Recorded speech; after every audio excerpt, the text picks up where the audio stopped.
Once again, a very warm welcome to all and everyone to the CPCR2 Day 2. And we hope we are all set for the day. We shall now begin with the program. I am Florence. I'm Alia, and I once again extend a warm welcome to all of you.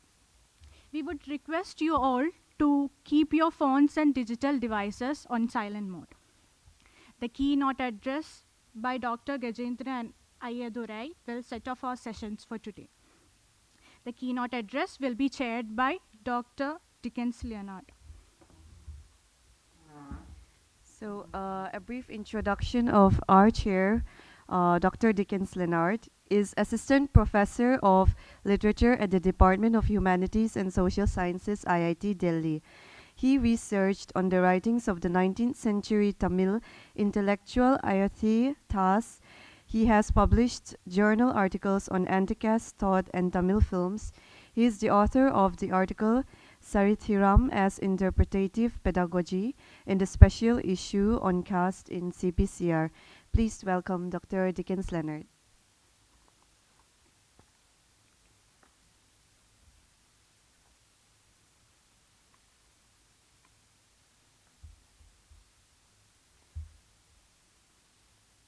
Uh, Dr. Dickens, I think you are muted. Can you please unmute yourself?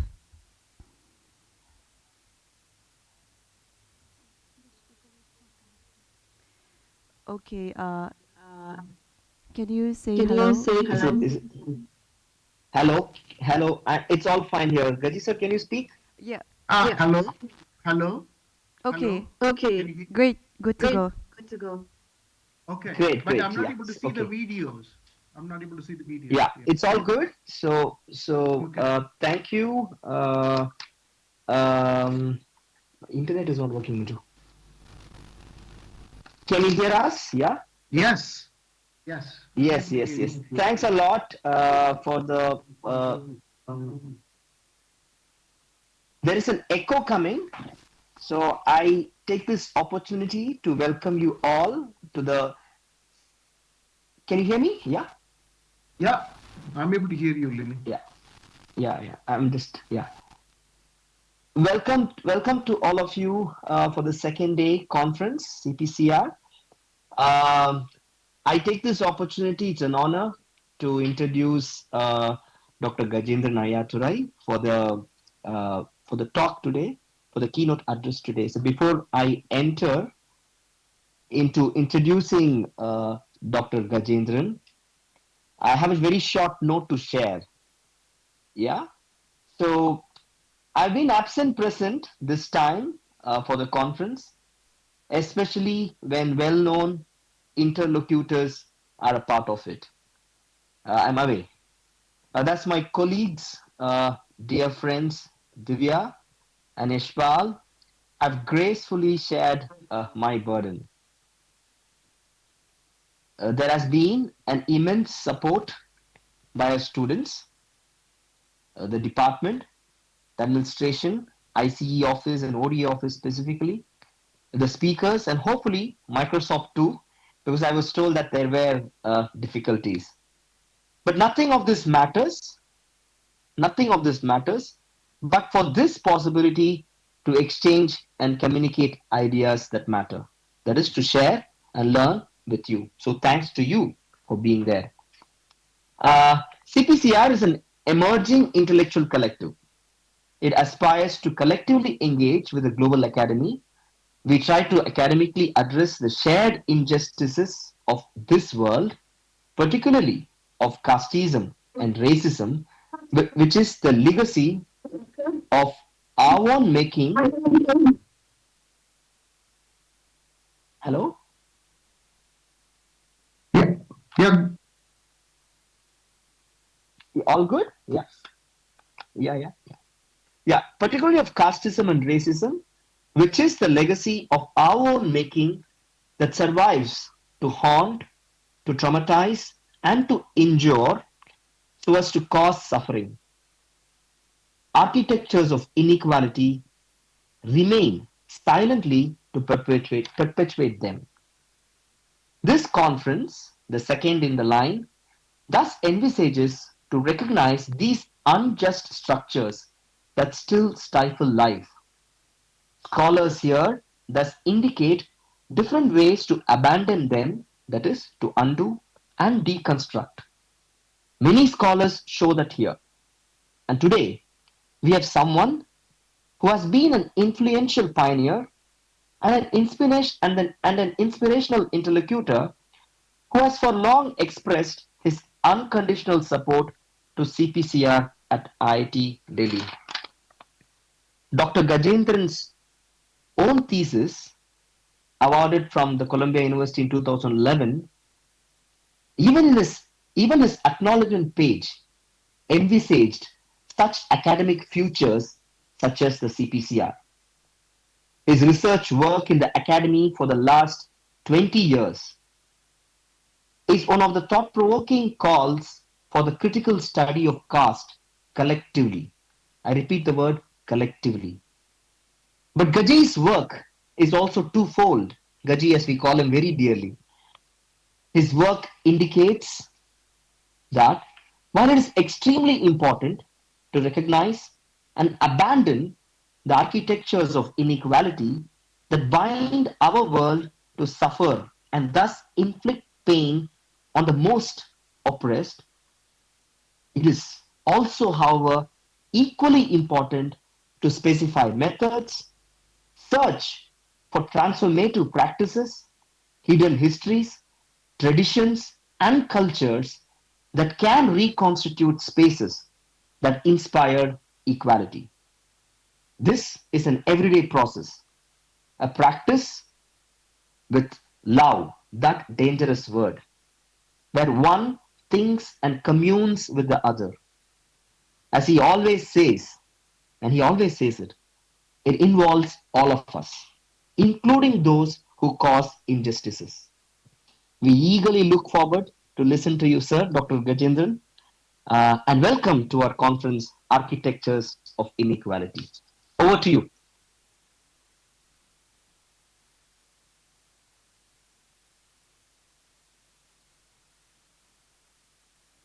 Sir, we can't hear you. Yeah. Can you just, yeah.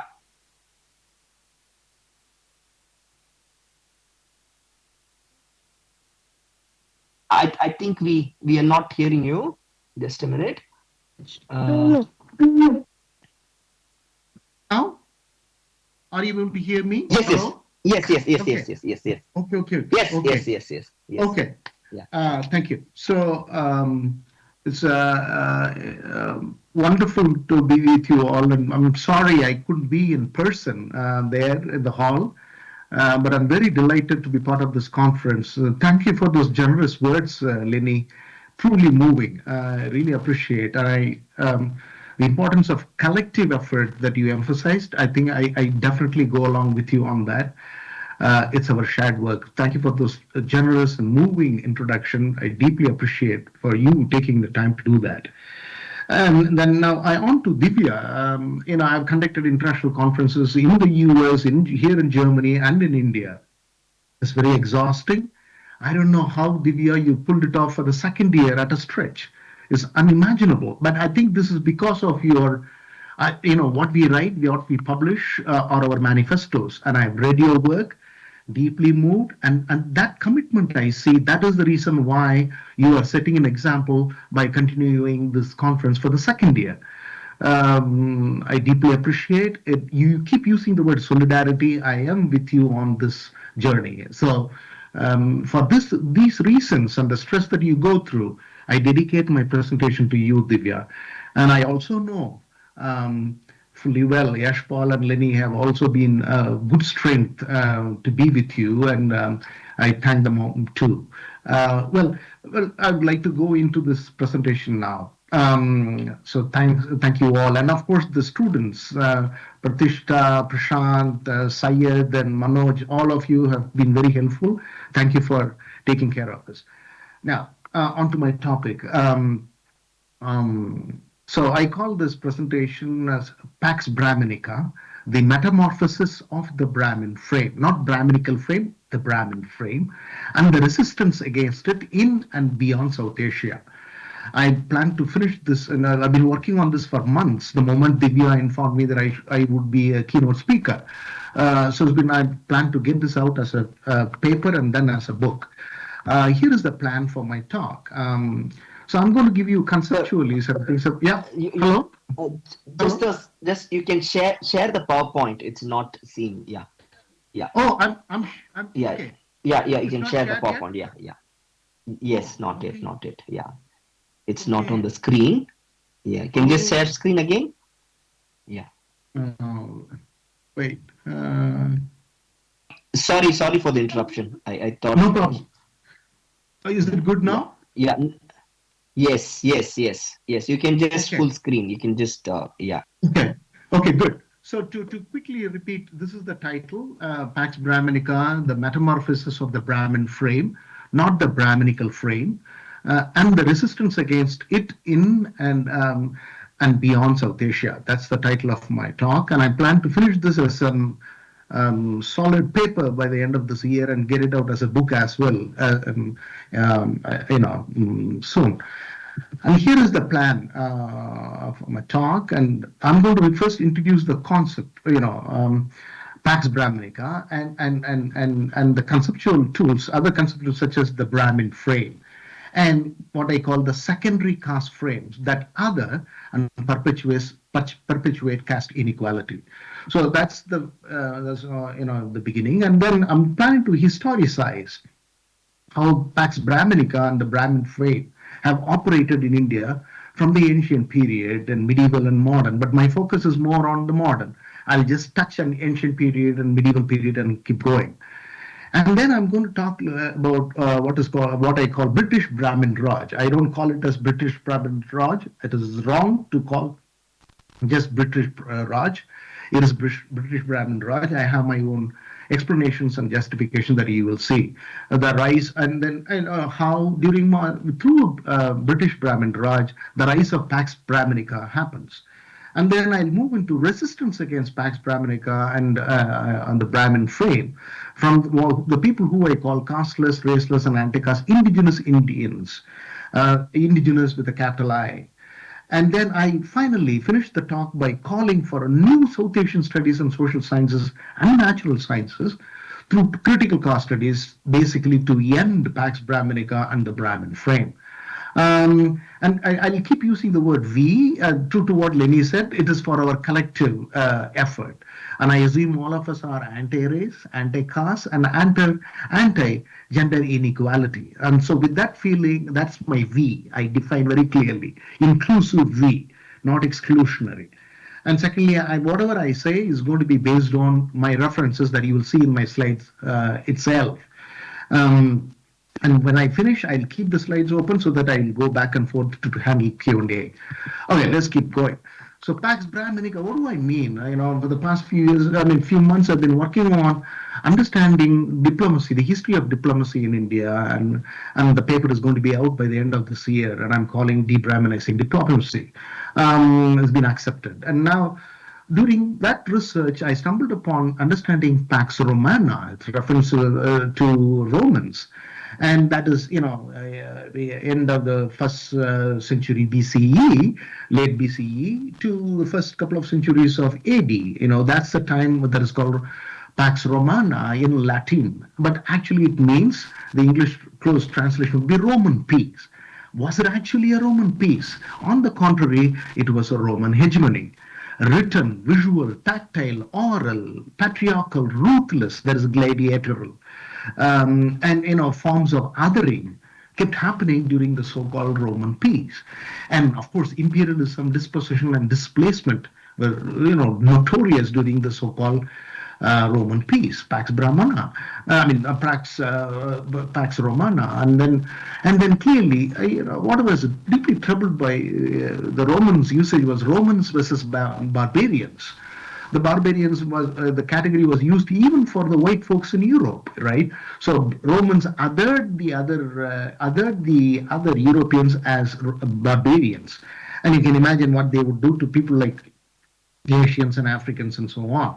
So because of Pax Romana, and that is Roman peace, the whole Western Europe fell under the hegemony of Romans, and then Northern Africa too.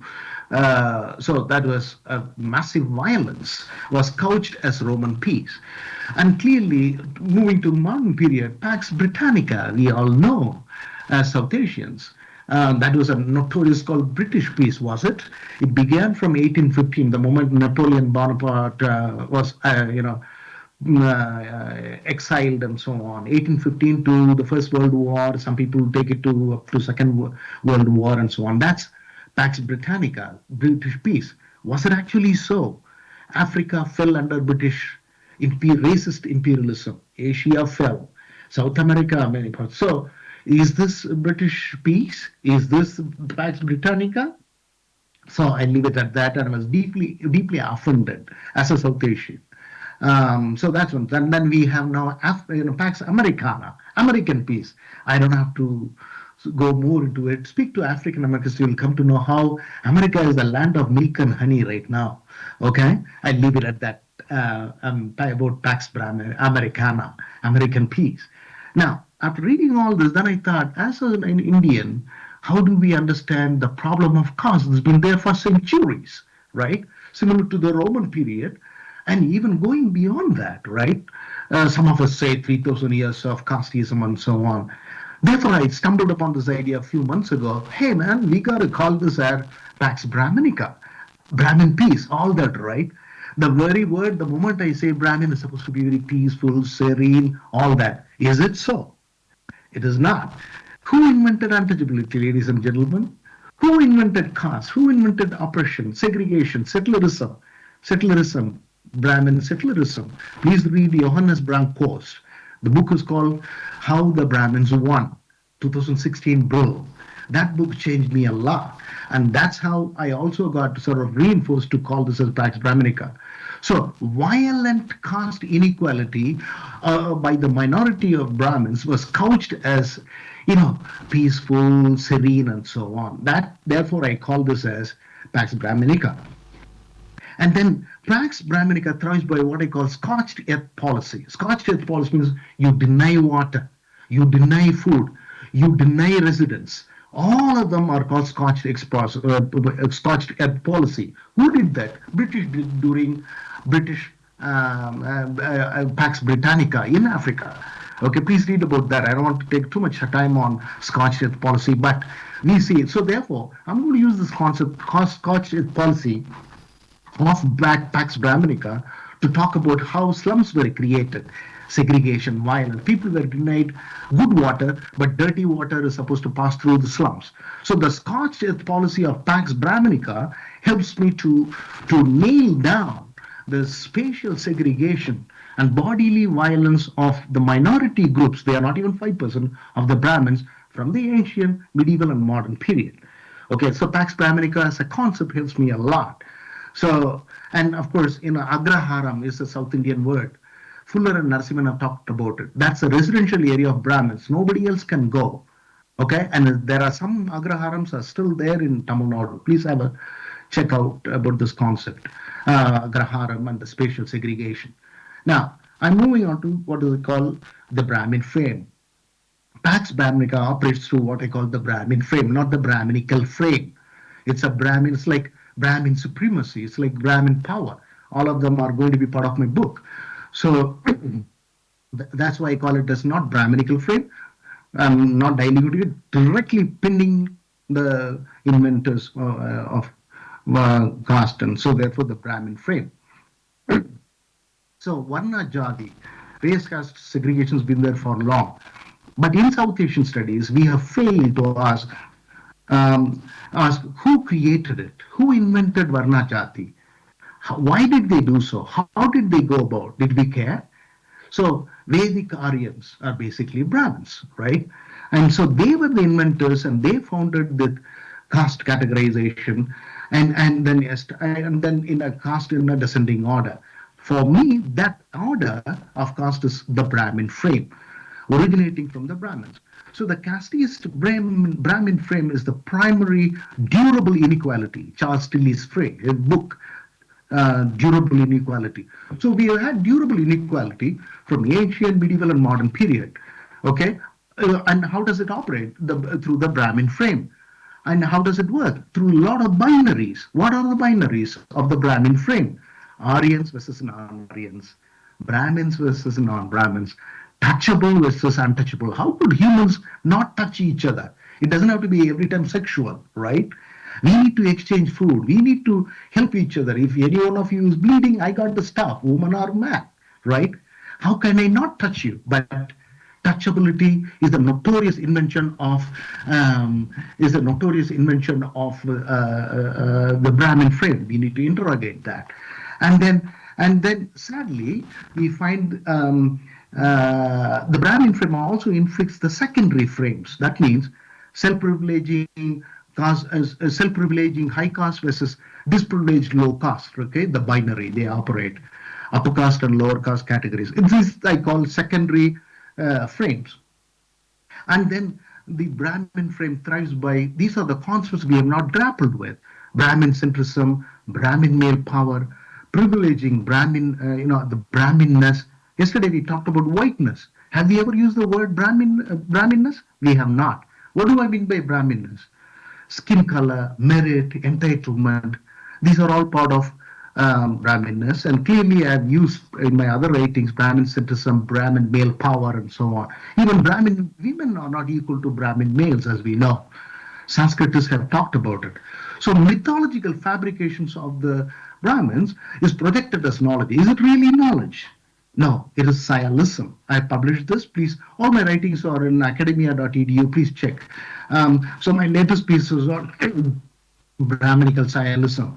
So there I poo-poo and reject the Brahminical knowledge. And I talk about their verbal and physical violence. Look at this.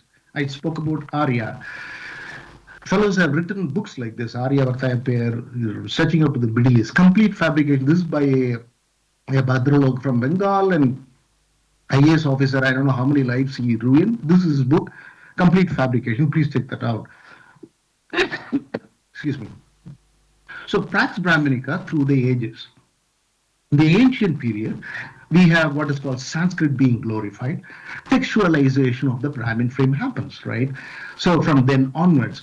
So there are multiple texts. I don't want to go in detail, but Manudharma Shastra, which I teach here in Göttingen, is probably the most violent religious document ever created in humanity. There are 11 body parts that could be cut and thrown away for violating caste.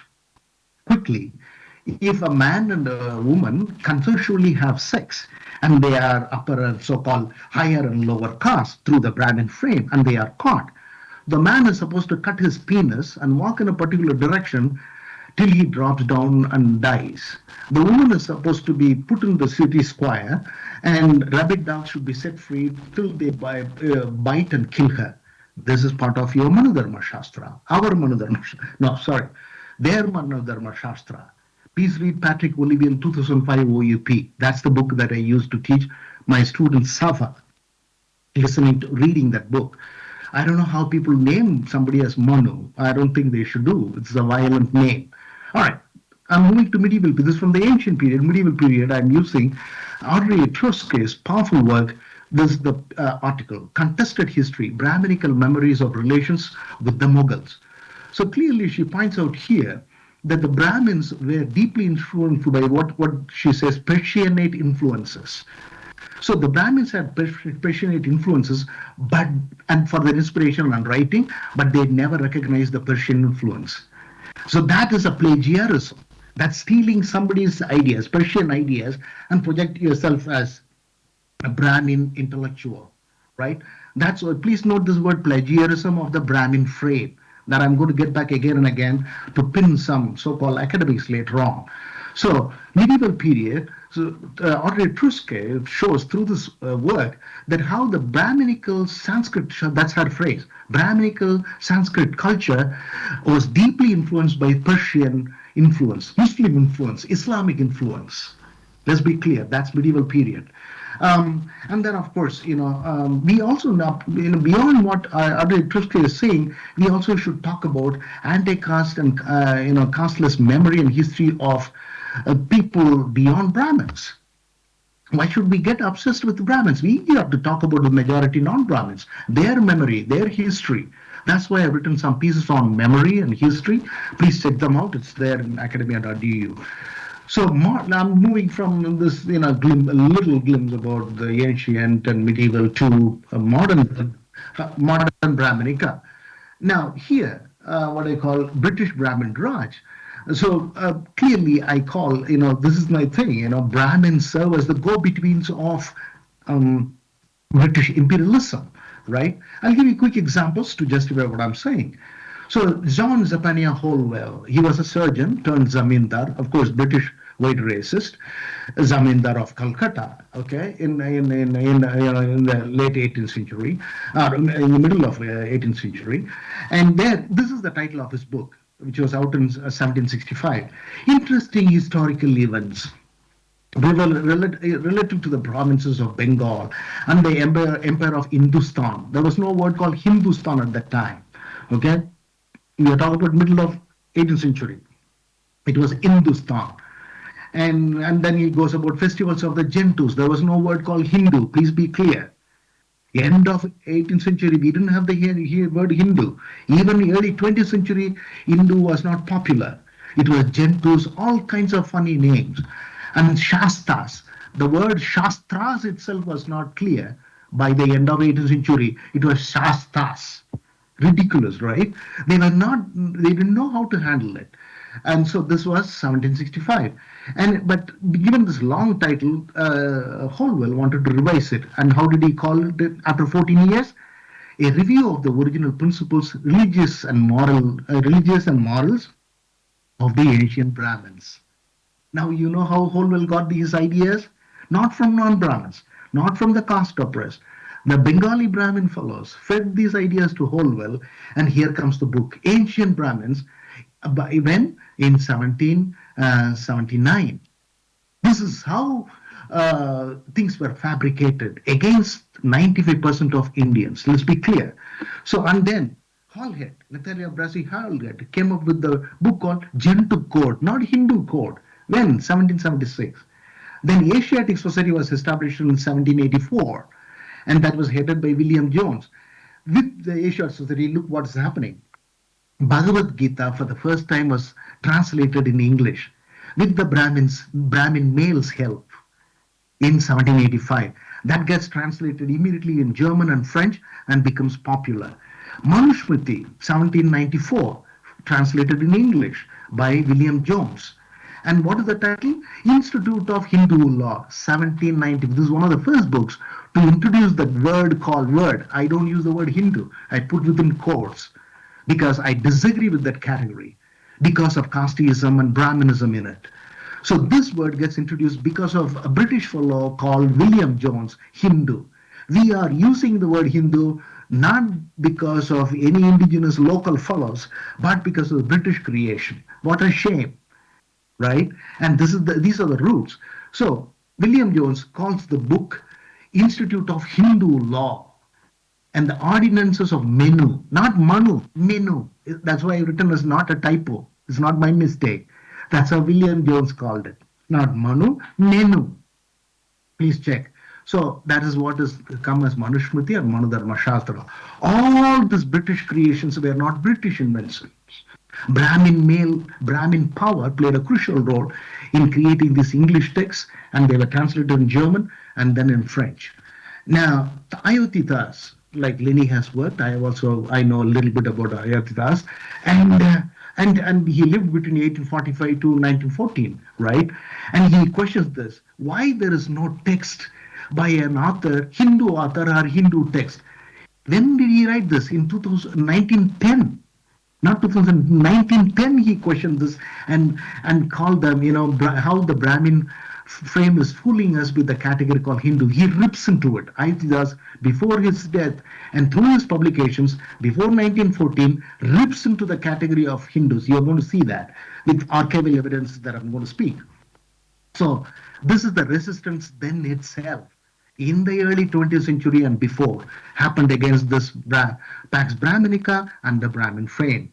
All right, now the Brahmin frame enabling the British Raj. So this is why I thought through my critical reading, Brahmins have a played a crucial role as go-betweens of the British Raj. So in some ways, British imperialism could not have succeeded but for the Brahmin collusion.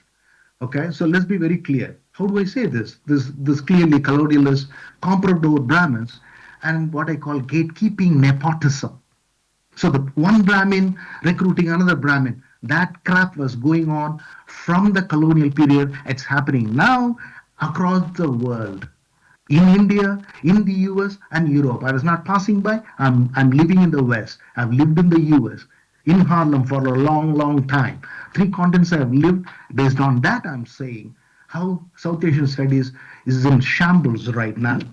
And here is Fuller Narasimhan's quote, long quote, but quickly I'm going to go through. Civil service. So 1784, Asiatic Society was established by the British with the help of some Brahmin fellows from Bengal. But look, within 100 years, what's happening? Civil service, 15 out of 16 people were Brahmins in 1892. Within 100 years, see the dramatic change, how this minority group is dominating the British administration. 93 of 128 permanent municipal chiefs were Brahmins. Madras High Court, 4 of 5 Indian judges were Brahmins. Madras University in 1914, of the 650 graduates, 450 were Brahmins. Out of the Madras University fellows, 11 out of 12 were Brahmins. So, and Fuller and Narasimhan, they write, like us, they are writing, Brahmins nominated the government, and administration and so on, right? They also dominated and the academy. They dominated the government and the university. And now they also dominated the nationalist movement. So 15 out of 16 representatives of Madras Presidency Congress Committee were Brahmins. Thus ridiculed Brahmin, Indian National Congress as not Indian National Congress as a Brahmin Congress. When? 1891. So within 6 years of Indian National Congress establishment, majority of Indians, especially the caste oppressed, called it as a bogus outfit. No wonder Congress is in shambles. That party has to go. Simple. It is a dynasty that has lived, that has exploited the caste oppressed. Right? This is the evidence of C.J. Fuller and Narasimhan. So from this, when I was thinking about it a couple of years ago, or 3-4 years ago, I thought the Pax Brahminica and the Brahmin frame operate through these 3 things that I show at the end. Civil society institutions were taken over by Brahmins. State was controlled by Brahmins, and the academic institutions, you don't have to ask. Nasty across the world now. That's how the Brahmin frame enforcement has worked all along. G. Aloysius, one of the big influences in my intellectual thinking, his work, Nationalism Without a Nation in India, what a powerful title. You pretend yourself to be a nationalist, but when I come and join hands with you, you say, are you a touchable or an untouchable? Are you low caste or a high caste? And you want me to call myself as a Hindu after that question? That's what Aloysius has exposed. It has gone into 21st editions. That was his MPhil dissertation at JNU, by the way, ladies and gentlemen. MPhil dissertation. That's how genius he is. And he is still alive, producing more. Now, British imperialists, now the Brahmins were enabling the British imperialism in South Asia. Now, the British imperialists clearly found Brahmins as a beautiful, colluding, comprador fellows. And these are the evidences for me, again, based on references, I'm not cooking up. So the first 5 graduates of Mumbai University, which was the first university established, all of them were Brahmins. And English schools were established from 1820s only for Brahmins. So non-Brahmins, 95% got thoroughly screwed because of the British Brahmin collusion. Let's be clear. And you see, we are in 2020s. We are still suffering. Please ask yourself, who is controlling the English education? You know very clearly. And that starts in the 1820s. University fell under the Brahmin control from 1850s and 60s and so on. Look at this quote. K.T. Talang was one of the fellows who graduated from Mumbai University, first batch, Brahmin 5 fellows, one of them. This is written, Marathi Brahmin family. How many of us can use this word Brahmin? Why should this be written like this? Simply say a Marathi fellow. Marathi Brahmin family. Please stop writing like this. None of us should do that anymore. So Marathi family, he would rise to become Justice Talang when 1889. Okay, and he was renowned for reinterpretation of scriptures. Really, as what? As the basis of Hindu law, right? True to his Brahmin background, he does that. This is from Shafali Chandra, The Sexual Life of English. She's not talking about how English had sex, but the English language, how gender-based. Powerful book, 2012. Duke University Press, please read. This is one of the powerful books I've read. And she clearly attacks the Brahmin power there. So Talam, he became a vice chancellor when he was 36. But sadly, I also think that's when, because of fellows like Talam, Brahmin gatekeeping nepotism began from the 1860s, 70s and onwards. It's so sad. So these are the responsibilities, and then this was mimicked by Madras University, like we saw with C.J. Fuller and Haripriya Narasimhan. All right. So Telang did the durable damage, what I call durable damage. That means the Varna Jati imposition, reimposing the Brahmin faith. That's not reinterpretation of scriptures. That's reimposing the Brahmin frame, as I called it, as Hindu law, and in which majority of Indians are suffering. We are suffering. Now, what did the Swamis do? Swamis and scholars of the Brahmin frame. Let's quickly see. Narendranath, he also went by the name Swami Vivekananda. I don't call that. In my writing, I use only Narendranath. Anybody I see as casteist, I chop their second name off, even in my writing. Please try to do that. So look at this Narendranath's quote from the 1890s. I quote him here. I found it from a source. It's going to be part of my paper that has been accepted to publish. So this must be our eternal foreign policy. Imagine this fellow Narendranath talking about foreign policy of India. This must be our eternal foreign policy, preaching the truth of our Shastras. Our Shastras? I don't bloody belong to that. Right? Not all of us anti-caste people don't belong. We don't belong to that. Shastras. But he did it. He co-opted us, forced us into it. So our Shastras should be, the foreign policy to the nations of the world. Is it? That he said in 1890s. Then look at this very interesting thing. Biraja Shankar, okay, Guha, another Bhadralok Brahmin fellow. What did he do? Pioneering study, the racial basis of the caste system in India. I'm sure Divya must be very happy to see this. She has criticized the race caste aspect very clearly from the Asian, and this is an evidence to prove what Divya has contributed to us. Look at this work, the racial basis of the caste system in India. Where? At the University of Harvard. When? 1924. 100 years ago, ladies and gentlemen. This fellow, this is the title. And I go after 80 years to Columbia. What is my title? Foundations of Anti-Caste Consciousness. Because I am an anti-caste and casteless Indian. Don't tag me with any damn caste on this body. What shit caste do you see on my body? Please tell me. Okay? Others had imposed on me. I did not invent. And this fellow talks about racist aspects legitimizing the caste system, right? At the University of Harvard. Then Achyut Kumar, another Bengali Bhadralok fellow, Brahmin fellow. Achyut Kumar goes, and he was invited by the Nazi Germans. When? In 1930s. To do what? Look at his PhD dissertation at Munich University here in 1930s. A contribution to the racial studies of the Bengalis. I'm sure the Bengali Bhadralok would be super happy to hear this. Racial studies of the Bengalis. You had come to Munich University here in Germany to do this work. Nazis supported him and he accepted it. So please understand the Nazi Brahmin collusion. We have not talked about this. But thankfully, one work has come up to talk about it. I'm going to refer to it. Having understood the situation at Harvard University and in Europe, in Germany, like I said, from this, I clearly call this as global Brahminism has been legitimized, normativized, and naturalized. Deeply problematic. We know that, and this is the thing. So in 2015, Obama's administration had some Indian fellows. They did not swear on Bible or Quran. They swore on Bhagavad Gita. So what was created, like I showed you, in the 1780s, because of Asiatic society, within 200 odd years, guys, the American Brahmins in the US are swearing on Bhagavad Gita.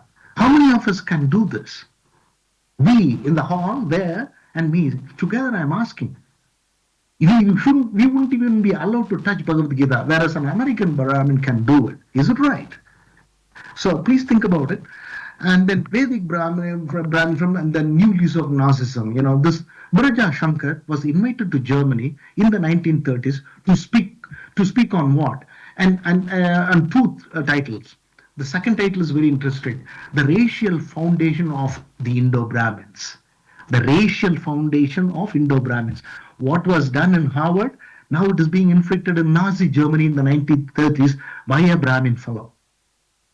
Look at the racial foundation of the Indo-Brahmins and racial miscegenation in India. This was published in 1935 by the Nazis. And here is the quote from a powerful book that I read that was published last year. And this quote is very, very important. In this paper, Guha conformed to the racialized Aryan tropes shared by the so-called German ethnographers and Indologists. The article attempted to prove through biometric analysis the heroic Vedic, it's very, very important, the heroic Vedic Aryans were the ancestors of Apakas, Hindus. How do they expect us to be part of this? So heroic Vedic Aryans are quickly clubbed into the so-called modern Apakas Hindus. See how this Pax Brahminica works, how the Brahmin frame works, connecting ancient and modern India. So only this kind of highly prejudiced Brahmin folks can do this, and Braja Shankar did it. So, and then I continue. It also claimed that these Aryan descendants had managed to retain some of the Indo-Aryan traits. So the present Brahmins seem to retain Indo-Aryan traits. The article concluded that artistic and philosophical expressions of Nordic Aryan thoughts, Nordic, connected with Arctic and the Nordic race.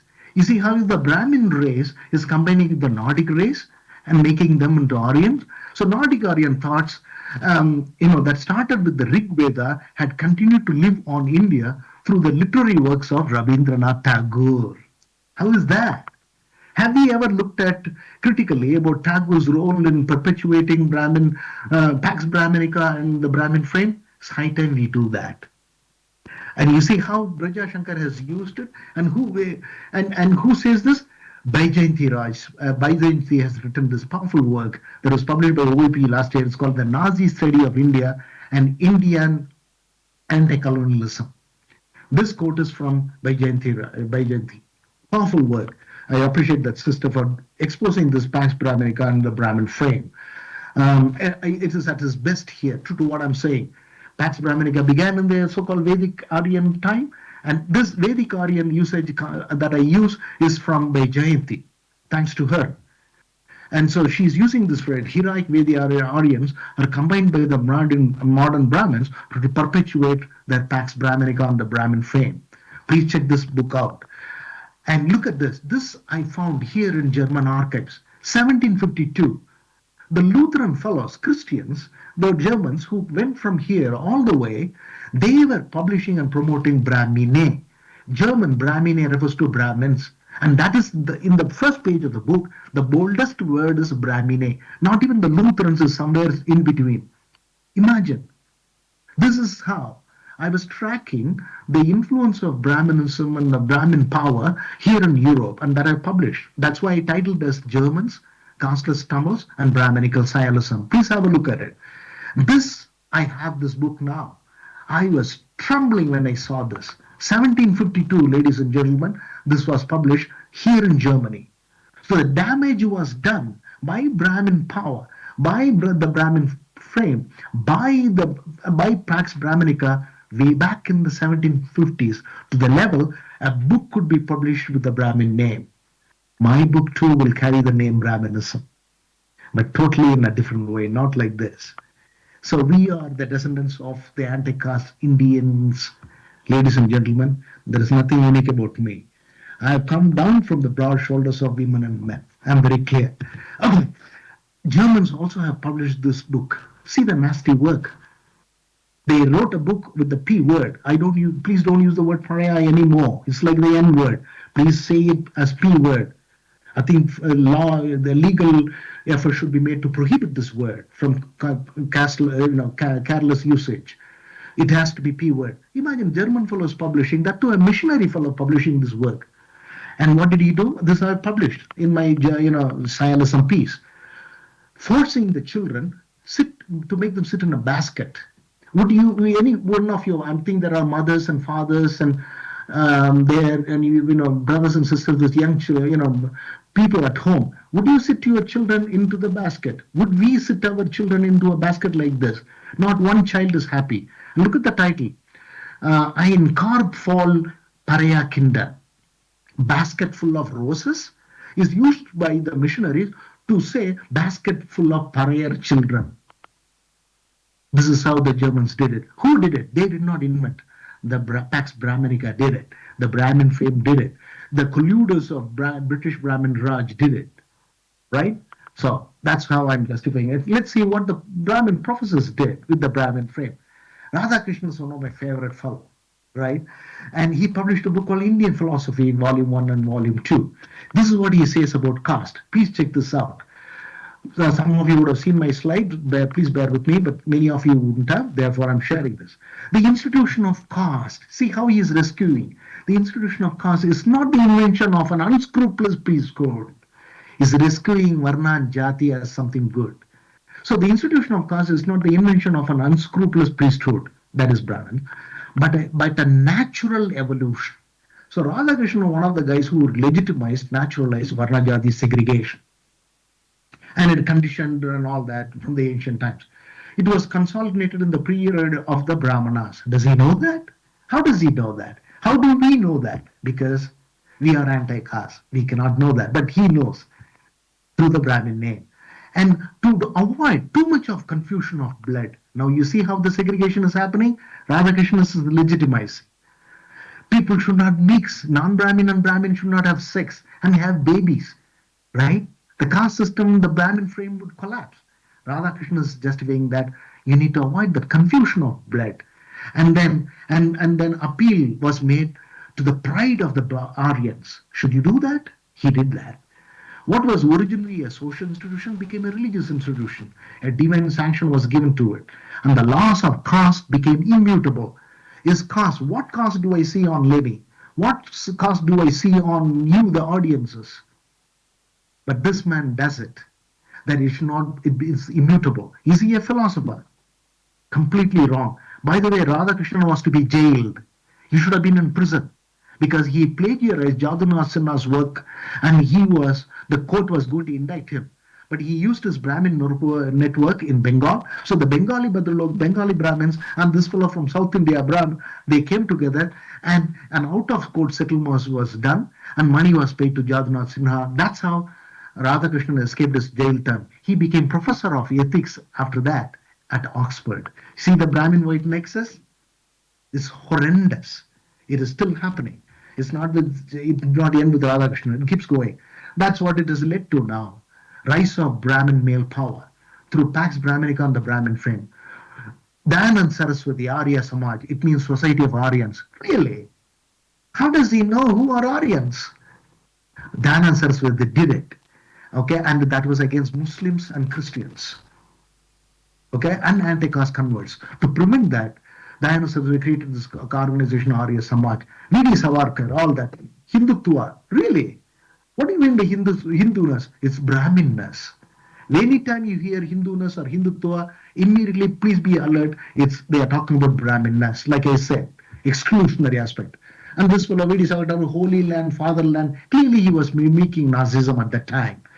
M.S. Golwalkar comes and he writes, learning from, the lessons from Hitler. How nice. Really? Hitler is probably the most notorious human ever lived on earth. And M.S. Golwalkar is propitiating Hitler. You see how the majority of us were wounded by this guy? And this guy also says, look at this on the left side, Hindus, don't waste your energy fighting the British. Is this guy a patriot? This is why called as British Brahmin Raj. M.S. Golwalkar surrendered himself, licked the feet of the British imperialists. Here is the quote: Hindus, don't waste your energy fighting the British. Save your energy to fight our internal enemies. Who are those? That are Muslims, Christians, and communists. M.S. Golwalkar. Okay? And Hedgewar, creator, RSS, we know. All of them will be celebrated 9 because this was done in 1925. 2025, we can't wait for the celebration of great, such erudite people. Are they? Are we connected with any of these fellows? But they have ransacked us for a long, long time, ladies and gentlemen. And then, okay, Aryan Samaj, I have something, I don't have time for this. How census was misused by Arya Samaj. Look at this religion, not Hinduism. 1931, he calls it as Vedi Dharma. I can get back to this slide later on if you have Q&A. Okay, race, Aryan. So Arya Samaj justified in the race aspect Aryan. What is the language? Not Hindi, Sanskrit. In any case, Hindi and Sanskrit are not majority people. Sanskrit was dead 2000 years ago, right? Hindi is being inflicted now across non-Hindi speakers. I speak Hindi, by the way. So language, Arya Bhasha, not Hindi. So all of them was done by Arya Samaj. Now let's listen to our Nehru, our first Prime Minister. This is a quote from Bernard Cohn's book. And our first Prime Minister writes, India clings to me as she does to all her children in innumerable ways. And behind me lie, somewhere in the subconscious, racial memories of 100 or whatever number may be. Please note the word racial memories. Our first Prime Minister. Of racial memories of what? Whatever may be, generations of Brahmins. I mean, this is a shameful, and he cannot get rid of both the racial memories and the Brahmin identity. He can't get rid, right? This is our Vice Minister. So are we independent from the first Prime Minister onwards? How do you expect me to call this guy my first Prime Minister? Do we care? Do we teach in our history department here in IIT or elsewhere? We don't. We are fooling around. That's why I'm disgusted with South Asian studies in India, in America, and here in Europe, in Germany too, right? So, and imagine people like erudite men, qualified, probably the most erudite man, most educated man was Ambedkar at that time. Imagine Ambedkar being part of this kind of fellows like Nehru, who were racist and casteist.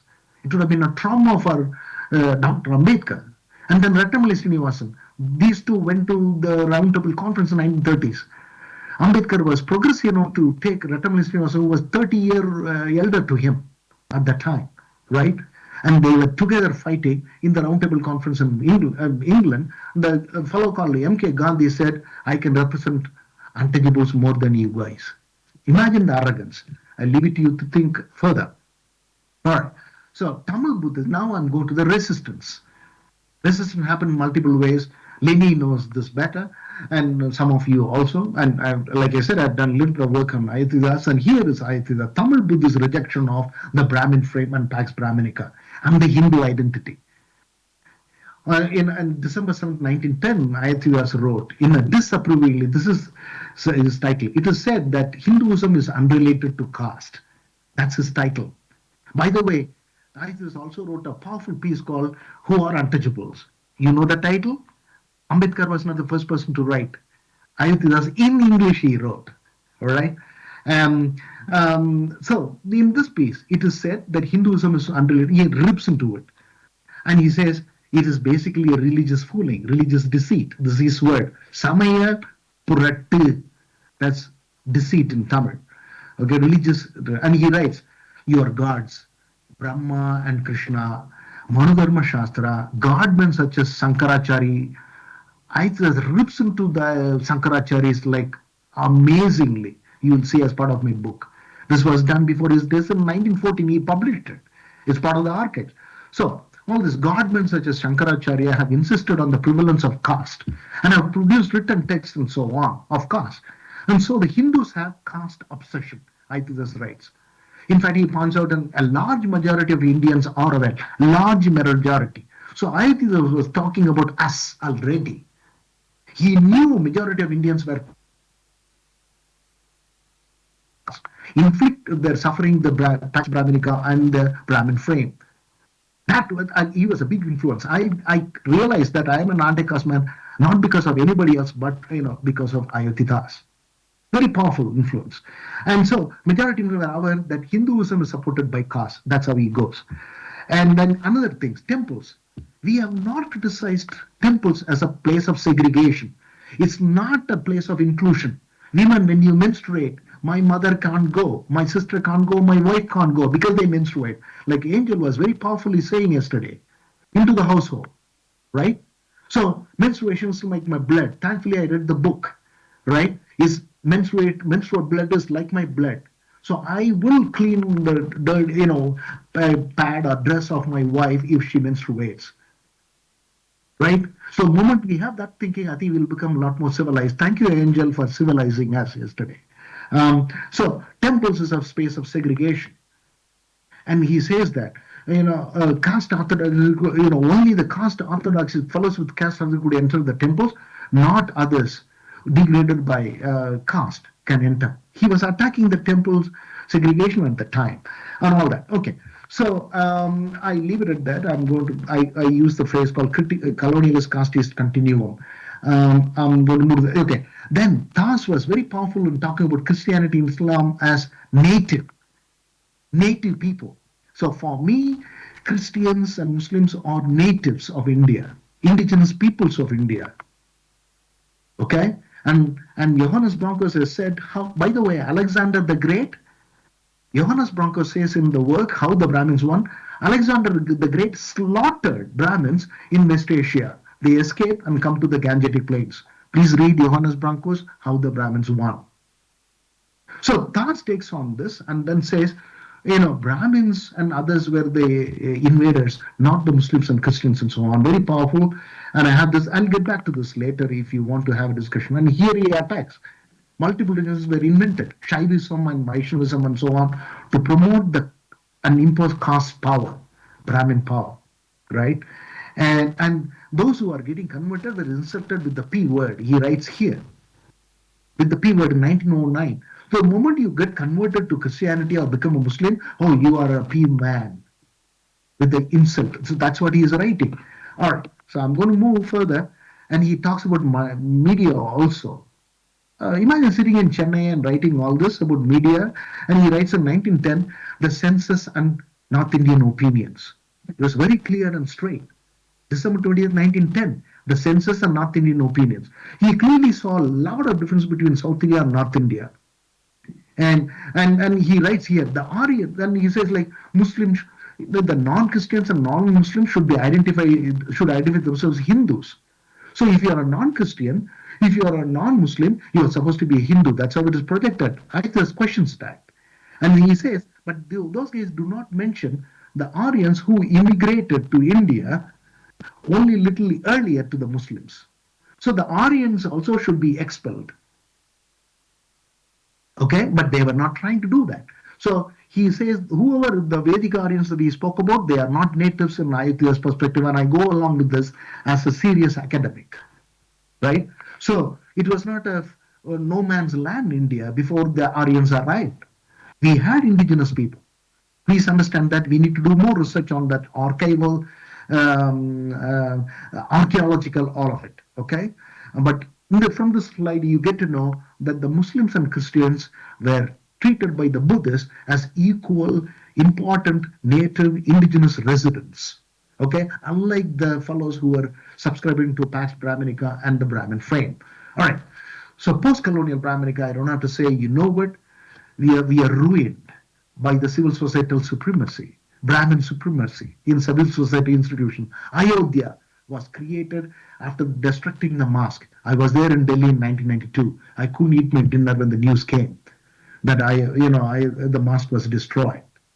And now you see within 30 and 35 years, a huge temple is, who is benefiting? Who's cleaning the toilet there, ladies and gentlemen?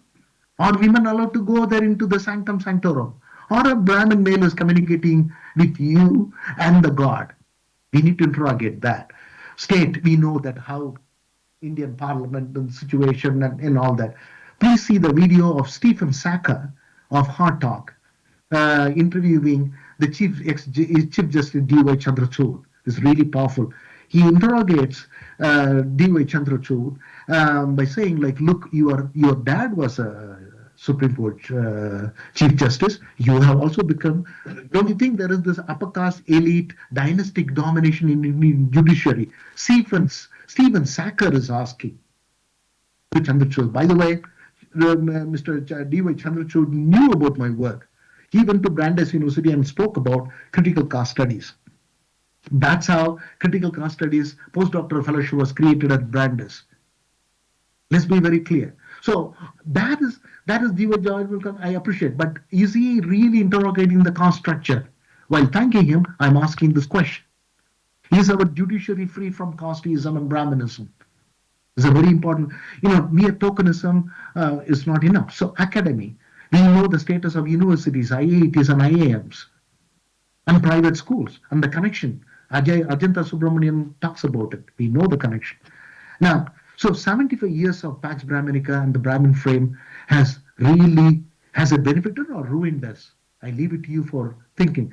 And Fuller and Narasimhan, I showed you the quote of the colonial period. Are we free from this kind of situation now in 2025? Whose Raj is now? British have gone. Then whose Raj is here? Please check it out and write. And Global Pax Brahminica is there. I've just finished a piece called Brahmin-centric digitalization. I worked really hard. It's going to probably by the end of this year it'll be out. Brahmin, and I am also introducing what is called critical caste informatics. I read a lot on technology to come up with this critical caste informatics. And so Silicon Valley is dominated. You know who is the Google chief. The fellow is from Chennai, right? How did he go? Without this Brahmin frame, Pax Brahminica, without the IIT controlled by Brahmins. Recently, just 2 days or 3 days ago, Mumbai IIT came up with the data that they were scrutinizing people. Okay, they were scrutinizing, thank you. They were scrutinizing people, in some controlling and then preventing people from entry. So that way, we find in the US more than 100 temples have 1,000 temples have come up and coming up. So that kind of segregation, and then Sanskrit, and maybe later on I'll get back to this. And then I find there is a lot of condescending methodologies, Duma and so on, without interrogating the caste problem and problem of untouchability and so on. Ghettoization. And then I also talk about the word Dalit. I'm not using the word Dalit anymore. I have serious problems with it. Look at this Chakravarti's quote. Dalit historians have not cared for evidence. This is Deepesh Chakravarti's quote, right? And in that way, we might, and colors and our colleagues and students will think about. But who are these we and our colleagues? I'm curious. This is from Deepesh Chakravarti. We can get back to that later. So this is how he discriminates. But I have a serious problem with the very category. Is that the emancipatory category, Dalit category? I'm curious. Should anyone be called as a broken and depressed? I'm very serious about it. People talk about Dalit music, Dalit art, Dalit food, Dalit people, all that, Dalit studies. I don't know whether it is emancipating enough to recenter the caste. That's how the Pax Brahminica, but the resistance has been there for a long time, from Buddhism onwards, and so on. By the way, the Indian indentured labor, with whom I have done my field work in the Caribbean in the 1830s, they have been there from the 1830s. And I did field work in the Caribbean with them, and they are anti-caste people. They don't want to subscribe to any categories such as Dalits. They want to be called as anti-caste Indians, anti-caste and casteless Tamils and Indians and so on. So, and of course, Seattle has declared, as you know, as a caste-free city from 2023. So all these are some kind of resistance. With my disappointment, all that in South Asian studies, that's how I reached critical caste studies. I've been disgusted with the academic scene in India. I've gone to the topmost institutions in India, then Columbia, and then here in Germany. We have not gone into a class and said caste is a problem, and that has to be interrogated and rejected. How many of us have said this in our class to our students, like we do to race? So it's high time we think about de-Brahminization, de-casteization, and call for new I call for new South Asian studies, South Asian humanities, social sciences, and natural sciences, given our failures, and to end the Brahmin frame and Pax Brahminica, and no more negative categories. Can we use positive categories about the caste oppressed? And that's when the second part of caste critical caste studies, Lenny was saying, recentering the caste oppressed. The vernacular languages have to be taken. Bundelkhandi women should be seen through their Bundelkhandi languages. Rajasthani, Haryanvi. I met an IIT scholar who was working on food culture in Haryana, especially of the caste oppressed. I said, please use the Haryanvi words and bring it to English and center it, recenter it. So in every region, the caste oppressed have been working with agriculture technology. We need to create glossaries. We have not done that. I'm working on it. Agriculture, medicine, and they were not for their own cause or Dalit communities. It was for all. That is the generosity of the caste oppressed. And so it is there in the vernacular. We need to dig and bring their memories and technologies, and so on. So, and we need to create the casteless anti-caste civil society institutions. Because they are not there, people are forced to go to temples and marriages and cinemas. We need to create other dancing and singing on a level playing field, without harming each other. Can we create social institutions? It's high time we do that. Reparations. Amit Thorat is going to talk about it in this conference. I'm also working on it. My piece will also be finished by the end of this year on reparations. Okay? How the caste oppressed should be compensated in multiple ways for all the segregation they have suffered, for all the segregation, spatial, food, multiple dress, multiple violence. They have to be compensated. That's we call reparations. We're going to work on it. So inclusive faculty, scholars, students, please ask, each one of us should ask, are we inclusive? Okay? So we need to center women, LGBTQIA plus people at the center, okay, in our institutions and practices. So positivism should come into being, not a negative category, and so on. So that's how we need to recreate and put at the center casteless and anti-caste ethics. Now, these are some of the erratic images of Gajendran. When 9th century, in the temple, women and children, everybody goes and sees. It sounds pornographic to us. But this slide I use in the class to teach here. So I brought some of those slides to tell you. So all these images, women, men, and children go and see. And very respectfully, things are done in a very aesthetic manner. This is a subversive aspect too, interrogating the Brahminical orthodoxy and Brahmin frame. Okay, by the way, in the US, temples, the dress code is imposed. I have slides, maybe next talk. This I found in a Tamil Nadu temple, near the Sanctum Sanctorum. It's a very rich temple. Why did the sculptor do this? Clearly, and by the way, I do sculpting. I use chisel and hammer on granite. So I know it. And this is a very fine one. Look at the pot. Very tastefully done. Now, why did the sculptor do it? The sculptor, the moment he creates you a Brahma or Vishnu, the sculptor is kicked out, the Brahmin male dominates the Sanctum Sanctorum. This is in the Sanctum Sanctorum. I found this in a rich temple, even more radically with this image from a Tamil Nadu temple. I will not reveal the temple, but I'm planning to publish it. And this was there as highly subversive. Woman is centered. Her sexual pleasure, her importance is given by the sculptor. I'm really grateful. And this is subversive too. So people, this is counter-caste aesthetic, not Dalit aesthetics. No, it's counter-caste and anti-caste aesthetics for me of the casteless, of the sculptor, and the anti-caste people. This I found in Bragadeshwara temple that was created in 980, more than 1,000 years ago. And this is the woman is taking the lead in holding the man. Imagine. And as a sculptor may too in a little bit, look at the smiling face of the woman. He brought that out, the sculptor. And this is part of the Bragadeshwara temple in Tanjavur that Angel was referring to yesterday. I'm from that region, Kumbakonam, Tanjavur region, notorious casteist place. Here we are. We have resisted, and that's how I'm here, thanks to the women and men who have mentored me. And this is also, I think, one of my ancestors who would stand this, giving importance to the sexual and the romantic pleasures of a woman, right? That's how I think it is. We have to think critically. These are things, they are not part of our social sciences yet. Some of you students who are going to become academics, become anti-caste, casteless people in your teaching right from the first class.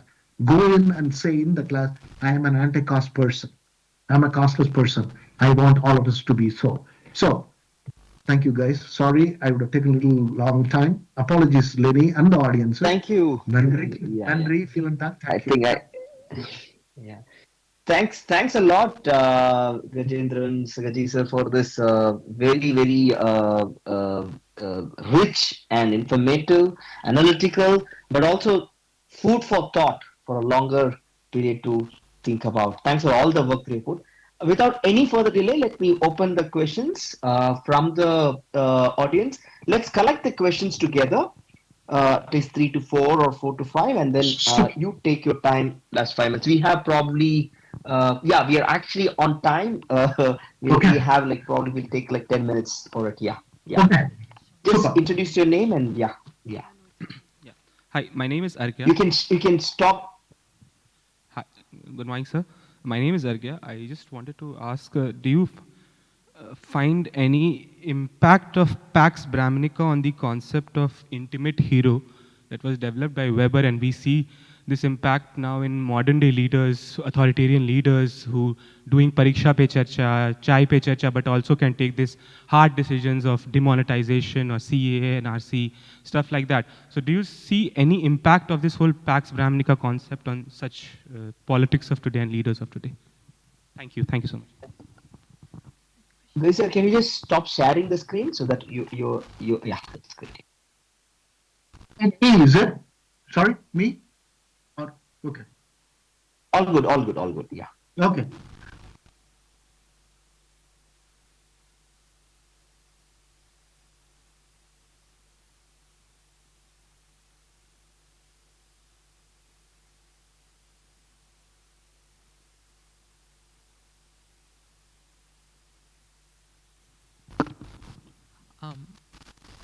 Hi, Professor Ayyathurai. It's always a pleasure listening to you and reading your work. Thanks for the presentation.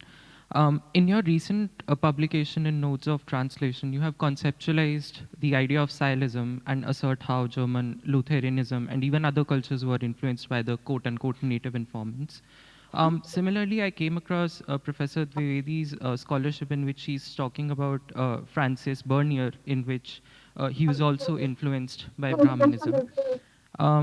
My own research on Sikhism informs me how even anti-caste traditions of Sikhism were influenced by the same process.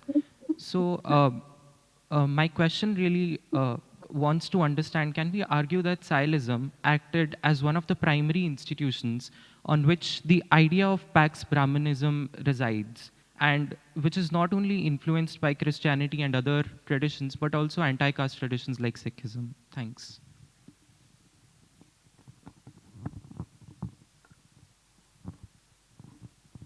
Sir, if you could please respond to those two questions. The first question, thank you for this. I think I really appreciate you, brother, for expanding this idea very quickly. In the hall itself, you are able to do this. That's precisely the idea of this concept of Pax Brahminica and how it has been taken by, in some way, it resonates with the Weberian notion of hero and even Nietzsche's idea of Superman is clearly buying into Pax Brahminica, Nietzsche's idea of and by the way, Paul Deussen is is a philosopher, so-called philosopher, German philosopher, friend of Nietzsche, and he comes in the 1890s. I'm writing about Paul Deussen in my next piece about him. Paul Deussen influenced Nietzsche and a whole lot of German thinkers, including Weber in some ways, I would say. So clearly, these guys, there is a connection of